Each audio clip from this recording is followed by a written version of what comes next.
Ketika kiai hadir di sholawat dengan menggunakan sarung, baju koko, dan peci hitam, itu sudah menghadirkan budaya lokal. Bukan pakai jubah. Bukan saya melarang orang pakai jubah, bukan. Yang kedua, syair-syair yang dibawakan di sholawat semuanya itu, mohon maaf, kalau burdah atau maulid Barzanji, oke. Tapi kadang-kadang itu tim sholawatnya membawakan syair yang sama sekali itu bukan burdah. Sama sekali itu bukan maulid Nabi. Satu contoh, saya pernah menemukan begini. Ketika saya pengajian di satu daerah, dibarengkan dengan tim sholawat. Itu tim sholawatnya menyanyi ini. Syairnya itu marartu ala diyara layla. Ugabbilu dhal jidara walal jidara. Wa ma hubbud diyar syafaghna qalbi walakin hubbu man sakanat diyar. Nangis, saya tanya, ente nangisin apa? Ingat Rasulullah. Ya ingat Rasulullah, jangan bawa syair itu. Itu syair bukan burda atau bukan maulid Nabi, bukan Madhur Rasul. Itu syair-syairnya Kais kepada Laila. Marartu ala diyar, saya melewati sebuah rumah. Dan itu rumahnya Laila. Lalu kuhadapkan dada ini kepada rumah itu. Ketika aku menghadapkan dada ini kepada rumah itu, orang menyangka kalau aku suka dengan rumahnya. Padahal sesungguhnya aku bukan suka dengan rumahnya, tetapi aku lebih mencintai orang yang ada di dalam rumahnya. Itu syairnya Kais kepada Laila. Kok ditangisin dibilang ini? Ingat Rasulullah, dasmu, saya bilang. Ini gara-gara apa? Gara-gara apa? Gara-gara forum-forum bersolawat itu sama sekali tidak pernah menghadirkan masyayikh kita.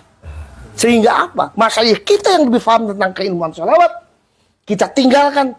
Akhirnya kita salah dalam memahami solawat. Salah dalam memahami solawat dalam segi bacaan. Itu. Jadi saya anjurkan kepada pemerintah daerah, kalau mau mengadakan sholawat silakan, tapi yang memimpin masyayikh kita.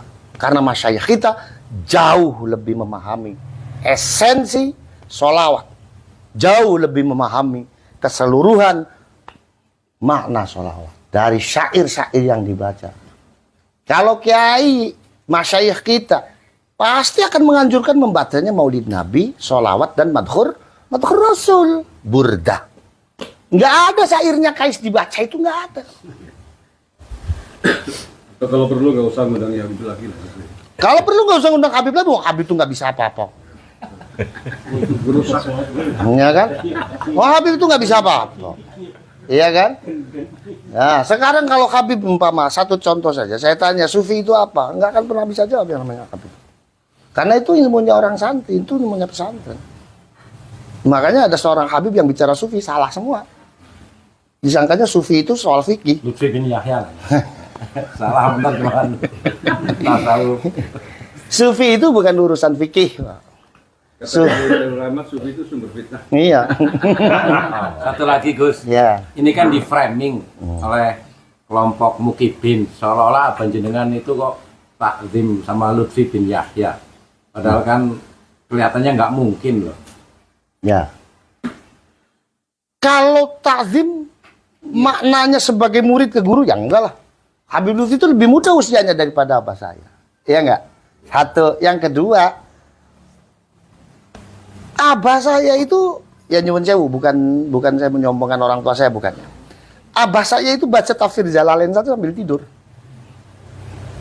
Semuanya banyak yang menyaksikan. Ini kayak Ustadz Jadi sendiri menyaksikan bagaimana bulan Ramadan abah saya kalau